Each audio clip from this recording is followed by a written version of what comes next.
Houthis ने एक बार फिर से सऊदी अरब के तेल के ठिकानों पर हमला किया है। सीधी तस्वीर पहली आपके सामने है।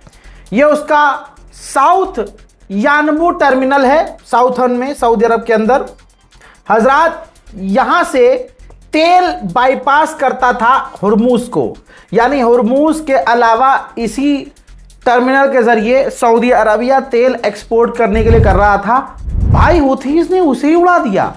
अब एक और तस्वीर देखिए, ये दूसरी तस्वीर है जो छत के ऊपर से रिकॉर्ड हुई है। ये अब कैक नाम की एक रियाद में जगह है भाई, अरामको है। अरामको आप जानते हैं, उस कंपनी को उड़ा दिया है हूथीज ने अपने अटैक में। अल कतीफ का इलाका ये पूरा कहलाता है, जहां सऊदी अरब के हमला हो गया है। नहीं रोक पाया है हूथीज के हमले सऊदी अरबिया। सऊदी अरब झूठ बोले इससे पहले मैं आपको सैटेलाइट इमेज भी दिखा रहा हूं। धुआं आपको नजर आ रहा होगा, बिफोर आफ्टर की तस्वीर है। 27 जुलाई की ये लाइव तस्वीरें हैं जो हमने आपको दिखाई हैं। इसके बाद हूथीज ने जिम्मेदारी ली और कहा यह हमारा जवाबी कार्रवाई वाला हमला था। हम पर यह अमेरिका के साथी सऊदी अरबिया ने ड्रोन दागे, ड्रोन भेजे, जिसकी कार्रवाई हमने की। यह हमला हमारा जवाबी कार्रवाई का था और आगे और भी जवाब देंगे। सिर्फ 2-3 दिन की हूथीज से टकराव में सऊदी अरब की औकात देखिए। 40% सऊदी अरबिया का तेल एक्सपोर्ट कम हो गया है, सीधा 40% 3 से 4 दिन की लड़ाई में। सोचिए अगर यह लड़ाई आगे बढ़ी तो सऊदी अरबिया का सऊदिया और अरबिया अलग अलग हो जाएगा।